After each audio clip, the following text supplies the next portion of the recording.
L'entretien de l'environnement est l'affaire de tous.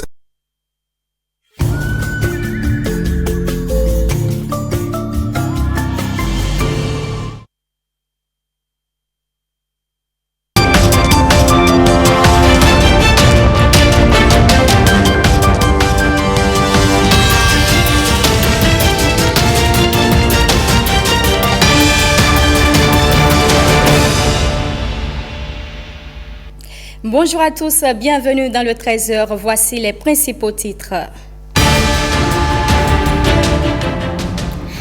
La présentation de vœux se poursuit puisque nous sommes toujours dans le mois de janvier. Le médiateur de la République a reçu les vœux de son personnel. Vous aurez les images dans un instant.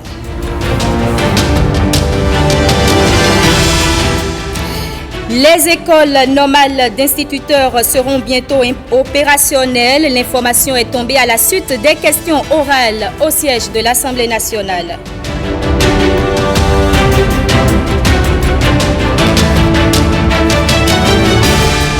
Le maire Charlemagne Ronfort appelle les enfants de Sémékodji à s'unir autour du Vaudour pour le développement de la commune. Il était avec la jeunesse ce 10 janvier.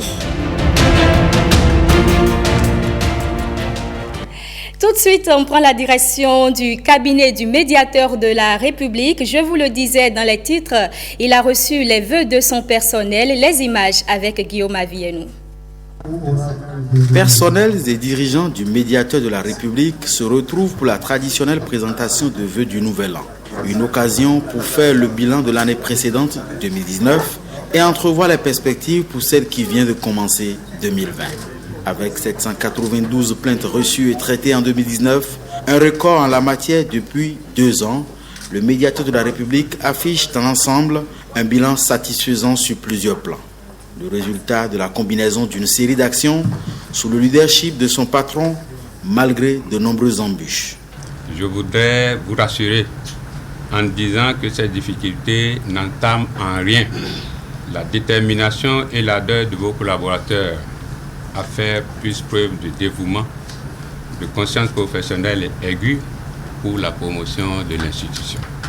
Tout le personnel, par ma voix, vous suggère, avec déférence, Monsieur le médiateur de la République, d'user de votre pugnacité pour la résolution progressive des problèmes soumis à l'appréciation de votre généreuse autorité. Un message et des doléances bien accueillis. Le médiateur de la République souhaiterait néanmoins plus d'engagement du personnel pour l'atteinte des objectifs que l'institution s'est fixés en 2020. Une année électorale avec son cortège de difficultés.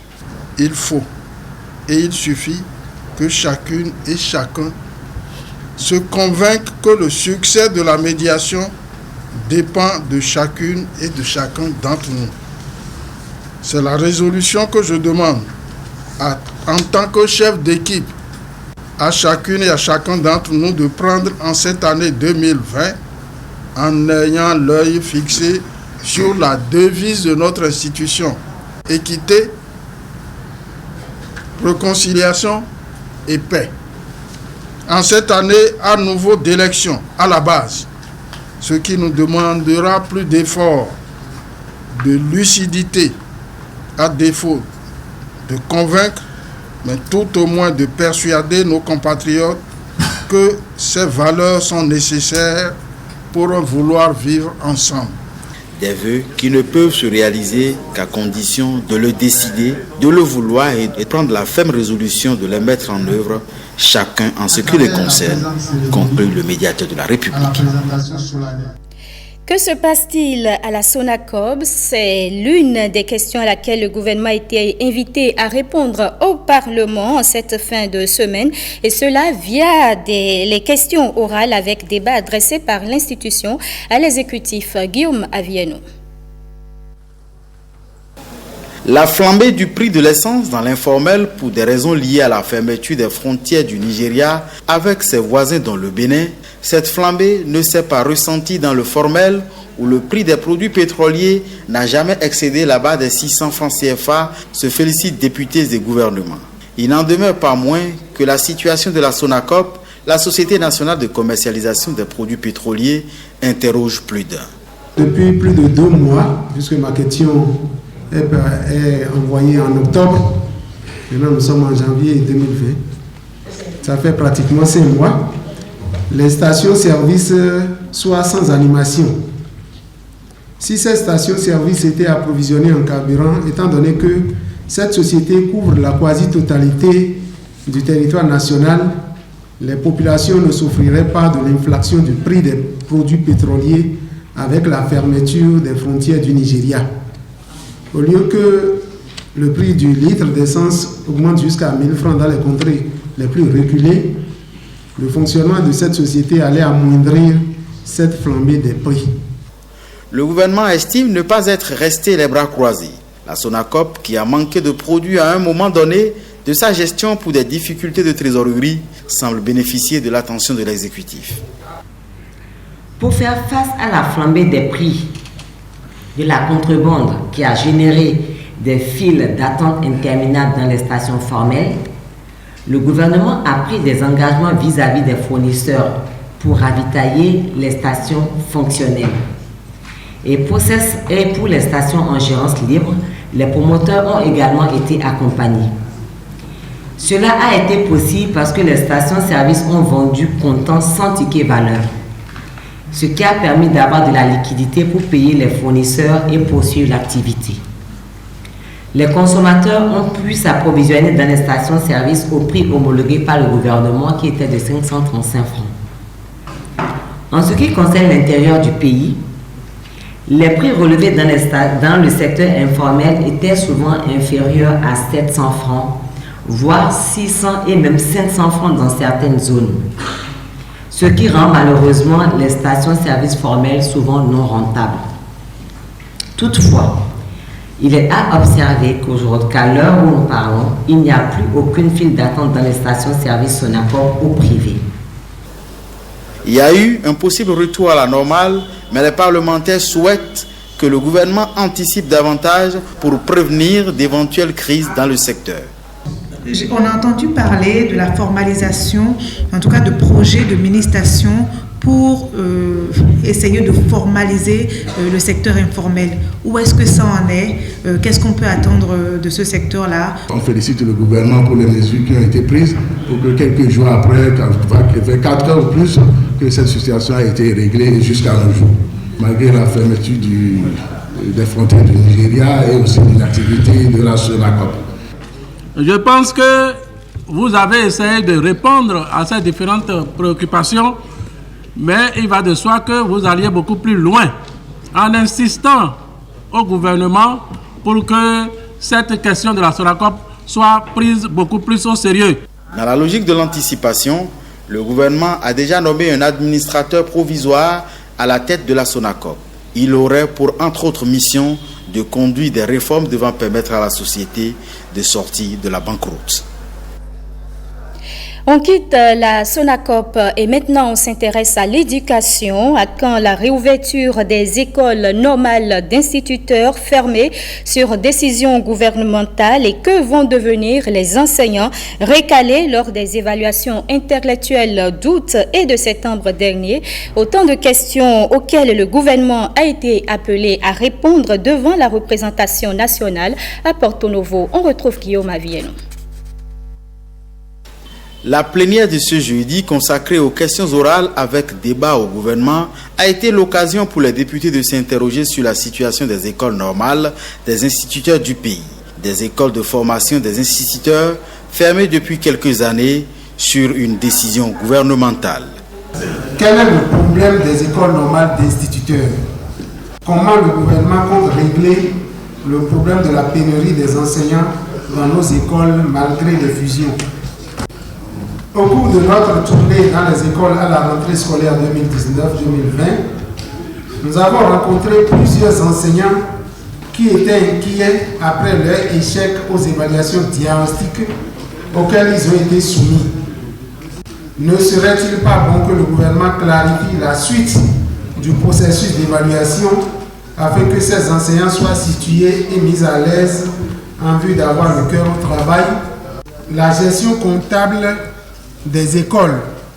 Que va-t-il se passer réellement cette année scolaire pour le bon fonctionnement de nos écoles.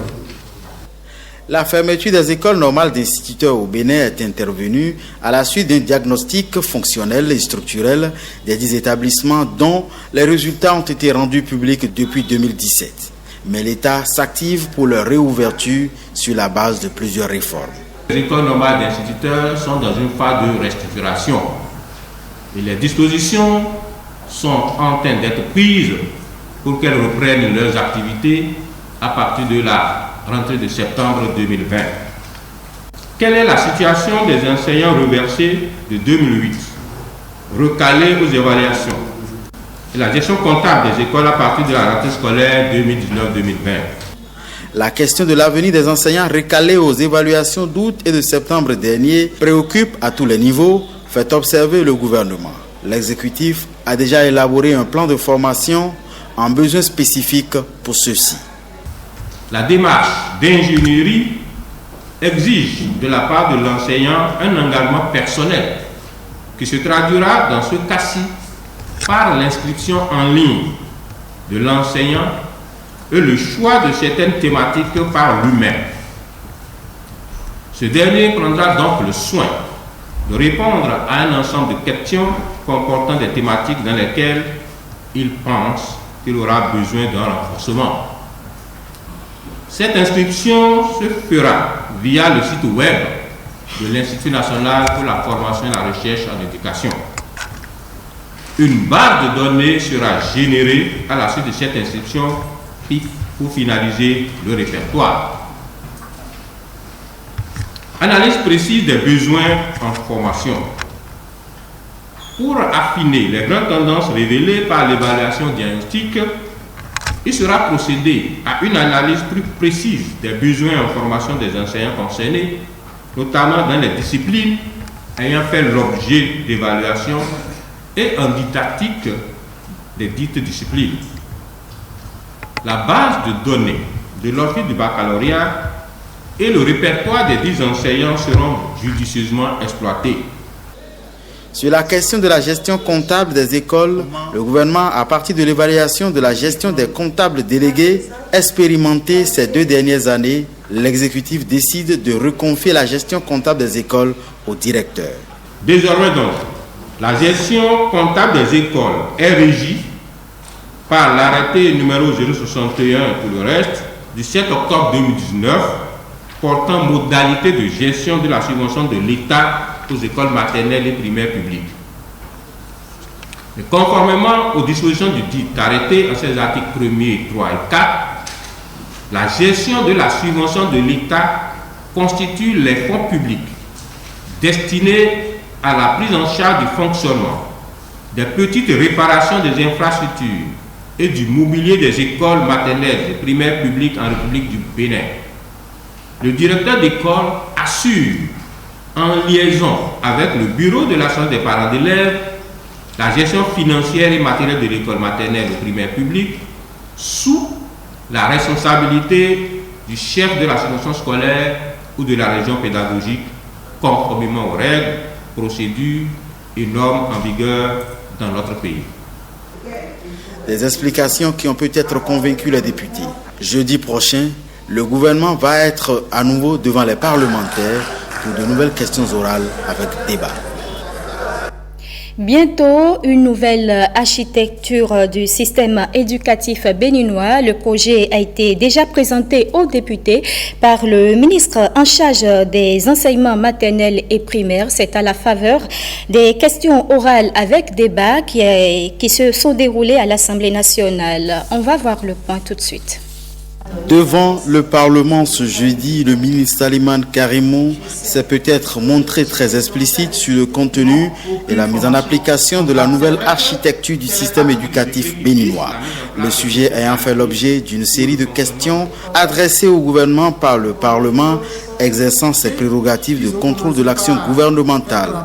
Dans le cadre de la promotion de son système éducatif et dans le souci de répondre aux objectifs du développement durable, le Bénin a adopté, à travers la lettre de politique éducative, une architecture pour son système éducatif ainsi qu'il suit.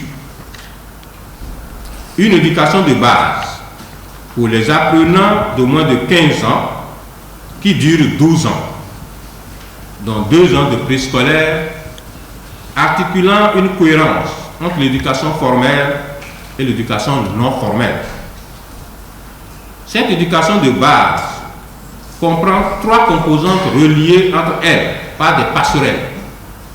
Il s'agit de la composante préscolaire, enseignement maternel, pour assurer en 2 ans l'éveil des fonctions physiques, psychologiques et mentales des enfants âgés de 3 ans au moins. À la suite de l'enseignement préscolaire, l'enseignement scolaire qui s'étend sur 10 ans. Composant scolaire, continuum de 10 ans comportant un enseignement primaire de 6 ans pour donner aux apprenants de 5 ans au moins des connaissances élémentaires sanctionnées par un contrôle intermédiaire, certificat d'études primaires réformé. Le premier cycle de l'enseignement secondaire général, collège, pour renforcer en 4 ans les acquis du cycle précédent, aiguiser le sens de l'observation, la logique, la curiosité et l'esprit de créativité. Cette composante est sanctionnée par le brevet d'études du premier cycle qui permet d'accéder au lycée et collège. Composante éducation alternative et apprentissage pour offrir aux jeunes déscolarisés ou non scolarisés une éducation de base bilingue, langue nationale française, adaptée à leurs besoins. La composante scolaire est complétée d'une post-éducation de base selon le cas. La post-éducation de base, avec 3 composantes, destinées à la formation des apprenants de 15 ans et plus, sont présentées comme suit. Éducation formelle, composée du second cycle de l'enseignement secondaire général et de l'enseignement et la formation technique et professionnelle, qui se déroule dans les lycées. Le SG accueille les apprenants ayant obtenu le BEPC à l'issue de l'éducation de base pour une durée de 3 ans, classe de seconde, première et terminale, sanctionnée par le baccalauréat général. L'enseignement et la formation technique et professionnelle offrent en 2 ou 3 ans aux titulaires du BPC ou du 5e visa un dispositif d'orientation à mettre en place, une formation sanctionnée par le baccalauréat technique ou professionnel ou par différents brevets ou certificats professionnels selon la durée des études. Face aux nouvelles donnes en matière d'employabilité, la nouvelle architecture du système éducatif au Bénin apporte certaines réformes au niveau de la formation des déscolarisés. L'éducation non formelle, à savoir l'alphabétisation et l'éducation des adultes, avec des apprenants de plus de 15 ans non scolarisés. Elle développe chez ces apprenants des aptitudes, connaissances et ou qualifications technico-professionnelles, leur offrant la perspective de s'épanouir et de participer au développement socio-économique et culturel équilibré. Développement des compétences et le renforcement des capacités constituent une composante transversale qui peut être articulée avec la post-éducation de base, l'alphabétisation et l'éducation des adultes ou l'enseignement supérieur. C'est un processus de changement endogène qui vise à conférer aux personnes, organisations et communautés une meilleure capacité d'agir pour transformer leur milieu et améliorer leurs conditions de vie. Cette nouvelle architecture du système éducatif introduit des innovations dans l'enseignement supérieur et la recherche scientifique.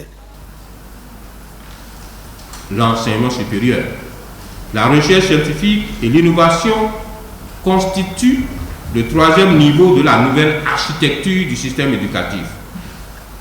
Il se présente comme suit. Enseignement supérieur comprenant les formations générales et les formations professionnelles adressées à un public varié dans le cadre de la réforme licence, master, doctorat, LMD. La durée des études varie de 3 à 8 ans, voire 11 ans pour les spécialités de médecine ou autres, formation postdoctorale. Cependant, dans la logique de la professionnalisation et de l'adéquation entre formation et emploi, des formations professionnelles de courte durée de 2 ans sont également offertes dans des branches spécifiques jugées porteuses d'emploi au regard de l'environnement socio-économique. Des réformes saluées par les députés qui sont pour le grand nombre impatients de voir mettre en branle cette nouvelle architecture du système éducatif national. Ils se disent favorables à la prise d'une loi pour accompagner le gouvernement aux besoins. Et dans le reste de l'actualité, le Front pour le développement et la prospérité partagée de Alphonse Djembou rejoint le bloc républicain. Il a réaffirmé son adhésion devant les députés de cette circonscription électorale. Le compte rendu est signé Ricardo Loïc-Pékou. Nous sommes embarqués, la population est embarquée, tout le monde est embarqué. Nous sommes embarqués, nous allons partir ensemble. Le développement, c'est pour nous tous. Du courage aux dirigeants, du courage au président de la République. Nous sommes déjà embarqués, nous sommes embarqués avec lui. Le train est déjà en marche. Une forte déclaration du roi de Banté, signe d'une union sacrée des fils et filles de cette commune autour de la vision du président Patrice Talon. Autrefois grand soutien de l'opposition à Banté, Alphonse Djembou rejoint désormais le cheval gagnant. Le Front pour le développement et la prospérité partagée, FDPP, officialise son ralliement au bloc républicain. L'adhésion du FDPP au bloc républicain trouve son fondement dans le souci du développement de la commune de Banté. Pour ce faire, nous devons supporter les actions du gouvernement Patrice Talon à travers son PAG. Taire nos divergences et nous mettre résolument aux côtés du chef de l'État afin de développer notre commune. En rejoignant le bloc républicain, Alphonse Djembou ramène ainsi la paix à Banté. Désormais, assure-t-il, le président de la République peut compter sur le soutien des populations de Banté. Et c'est à juste titre qu'il reçoit les amitiés des cadres de la 9e circonscription électorale. Notre frère, nous savons ce qui s'est fait dans la commune de Banté ici. Nous savons ce qui s'est fait. S'il dit, il le fait. Banté retrouve donc le sourire, la solidarité et la paix de ses enfants, grâce à la médiation menée par les députés Eustache Akpovi et Jean-Eudes Condé. Ce que les élus, sous la houlette de Djembou, ont fait maintenant, je voudrais parler de leur adhésion au bloc républicain, doit être un exemple. Parce que nous qui sommes venus le soutenir en tant que députés, nous n'allons pas les abandonner. À Banté, nous avons l'obligation d'accompagner le gouvernement pour assurer le développement de notre commune. Nous sommes fiers de ce qui se passe aujourd'hui. Sa Majesté l'a dit que nous sommes tous embarqués. Il n'y a plus de quelqu'un dehors. Nous sommes avec le gouvernement. Nous sommes fiers de vous. Nous avons compris que enfin, que Ayodele, la paix est arrivée. Monsieur Djembou, je vous félicite avec votre groupe. Merci. Vous êtes courageux et vous avez la vision du développement. Vous avez compris que ce n'est que dans la paix que nous pouvons développer ce pays. Merci à vous, merci aux élus. Merci. Nous avons compris que désormais, nous sommes ensemble et ensemble et unis, on est plus fort. Plus fort, le bloc républicain veut l'être à Banté. Et pour y arriver, Jean-Eudes Condé et ses pairs peuvent compter sur les populations de cette commune. Bien qu'il soit incompris, Patrice Talon mérite d'être soutenu et accompagné. À quelques kilomètres du centre-ville de Banté, les jeunes sont clairs et fermes. Ils expriment leur adhésion au bloc républicain par la voix de Serge Odoubourou. Ces jeunes ont réaffirmé leur soutien au président de la République, Ricardo Loïc Pékou, Michel Egbe et Ernest Tétégou. Banté est prêt, Pira est prêt. Ils sont venus de tous les arrondissements de la commune de Banté. Ces hommes et femmes veulent désormais soutenir les actions du président Patrice Talon. En première ligne, le porte-voix de la jeunesse de l'arrondissement de Pira, Serge Odoubourou. Ce jeune leader tourne le dos à l'opposition et officialise son adhésion au bloc républicain. Nous avons estimé que la commune de Banté a assez fait l'opposition. Et face aux appels de la jeunesse, des sages, des femmes, de nos aînés, nous avons estimé qu'il faille soutenir les actions du président de la République. Et parce que ces réalisations sont novatrices, même s'il est incompris. Nous avons souhaité qu'il est temps que la jeunesse de Banté prenne son destin en main et qu'il rejoigne les rangs. Et nous avons choisi le bloc républicain pour accompagner le chef de l'État dans l'accomplissement de son programme d'action de gouvernement. Courageuse décision, dira Grégoire Laourou, qui en est le grand artisan. Jeune, il aurait bien pu faire un autre choix. Il a choisi de suivre le parti de la vérité, le parti du développement, le parti de la raison. Nous sommes donc fiers de lui et nous considérons qu'à partir d'aujourd'hui, la famille bloc républicain de la commune de Banté s'agrandit, se solidifie et s'enracine dans la commune. Le nouveau membre du bloc républicain promet accompagner les actions du président Patrice Talon.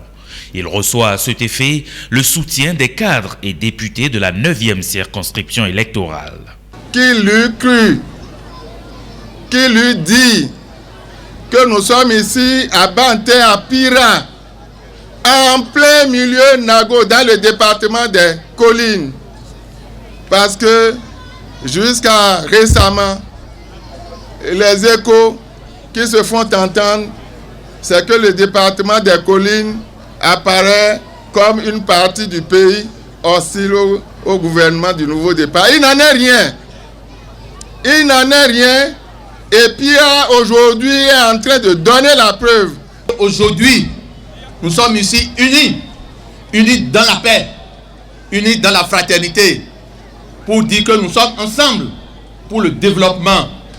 Nous sommes ensemble pour lutter contre la pauvreté qui est notre ennemi commun. Que je sois ici aujourd'hui à Pira, que je sois à Banté, que je sois à Cotonou, que je sois à l'extérieur du Bénin, nous devons nous mettre ensemble pour dire oui au développement. C'est de ça qu'il s'agit. Vous êtes prêts, non? Est-ce que vous êtes prêts? Merci Seigneur. Préserver la paix dans la commune de Banté et soutenir les actions du président Patrice Talon, les jeunes de la commune en ont pris l'engagement. Ils entendent le prouver à l'occasion des prochaines échéances électorales. Retour sur l'actualité du 10 janvier. Vous savez que le 10 janvier, c'est la fête du Vaudou au Bénin. Et il était avec la jeunesse, le maire de Semekodji, Chalmaï Renfort. Il appelle d'ailleurs les enfants de Semekodji à s'unir autour du Vaudou pour le développement de la commune. Brice Rongbo, Guillaume Avienne. Charlemagne Renfort, maire de la commune de Semekodji, en communion avec les adeptes des cultes endogènes de sa commune. Nous sommes à Lokokoukoumé, où le maire a voulu partager la ferveur de la fête du 10 janvier avec certains de ses administrés. Toutes les fois où je vois les parents conjuguer, sinon que fédérer leur énergie au rythme de ce que nous sommes, vous ne pouvez pas savoir combien ça nous fait plaisir. Et c'est pour cela justement que mon exhortation, toutes les fois, a été de positiver. Et donc ce que je vois ici aujourd'hui. Religion endogène, fête culturelle, dimension culturelle, Tout ça c'est bien beau, mais je crois qu'en dépit de tout, c'est nous-mêmes ça. C'est nous-mêmes. En fait, avant le Kokoukoumé, c'est ici, à quelques encablures de la place de l'indépendance de Semenpodi, que le maire Ronfort a officiellement lancé les festivités marquant la célébration de la 26e édition de la fête des religions endogènes dans la commune de Semenpodi. Une fête qui offre l'occasion aux adeptes des diverses divinités de la commune de se retrouver pour célébrer le vaudou. J'ai vu votre attachement à la divinité et comment est-ce que vous avez relevé les choses. C'est à votre honneur. Je dis, vous l'avez fait sans la contribution, sans la participation de la commune. Les jours à venir, je vais vous appeler pour que vous puissiez mieux embellir.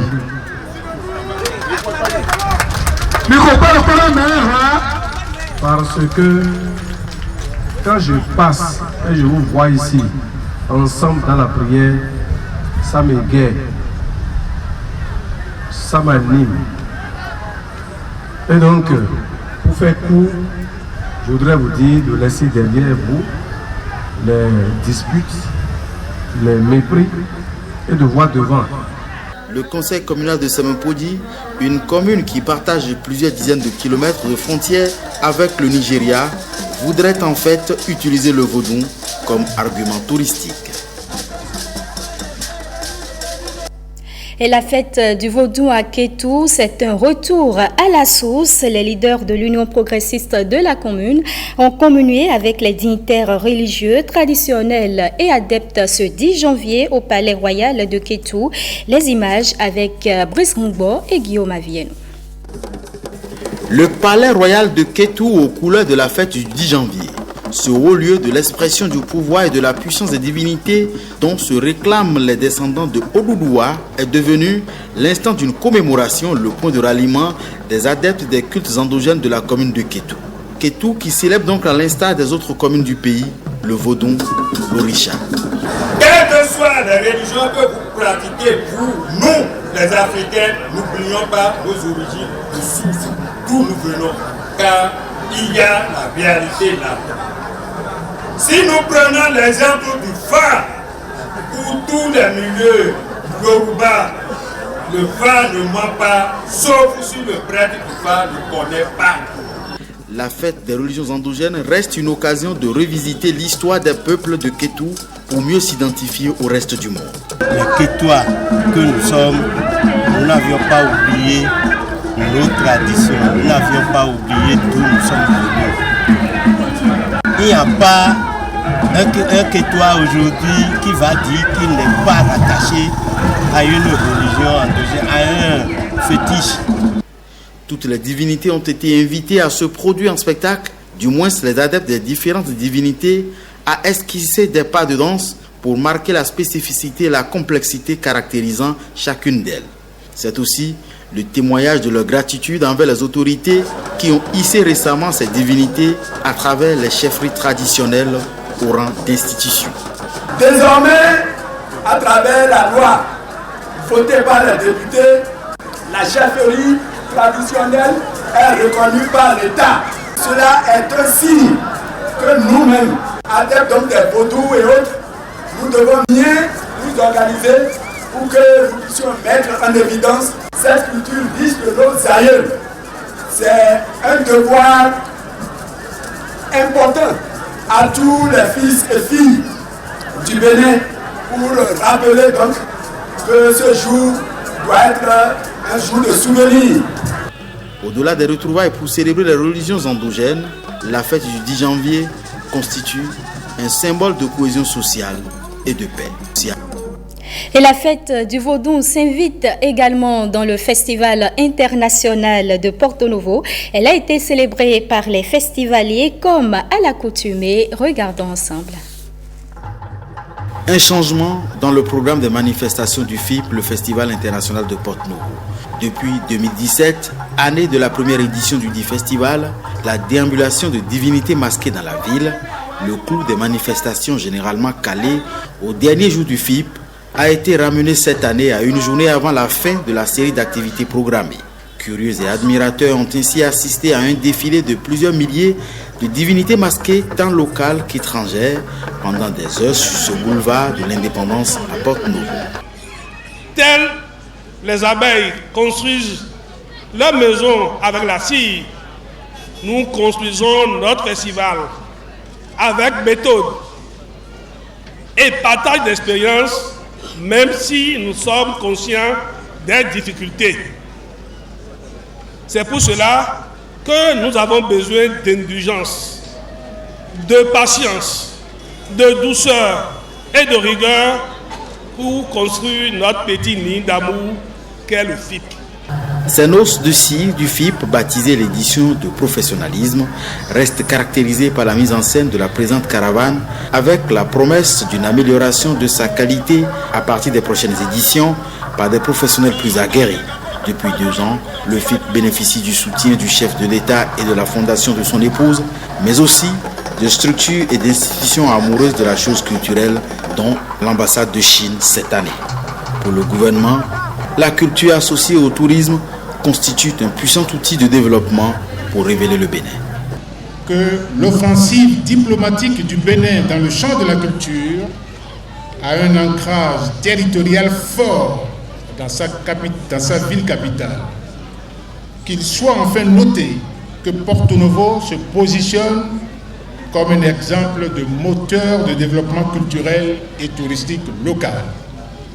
Et c'est cela l'ambition du chef de l'État, le président Patrice Talon, dont la vision du développement est empreinte d'une forte assise dans les territoires au plus près des populations.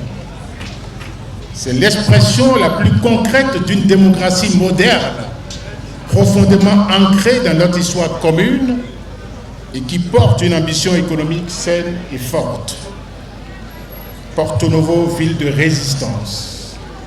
Hogonou, terre d'histoire. Adjaché, musée à ciel ouvert. Le Bénin est fier de toi. Organisateurs et festivaliers croisent déjà les doigts pour un FIP 2021 au succès plus éclatant. Ce journal est à présent terminé. Merci à toute l'équipe de réalisation. Merci également à vous téléspectateurs. Je vous retrouve demain.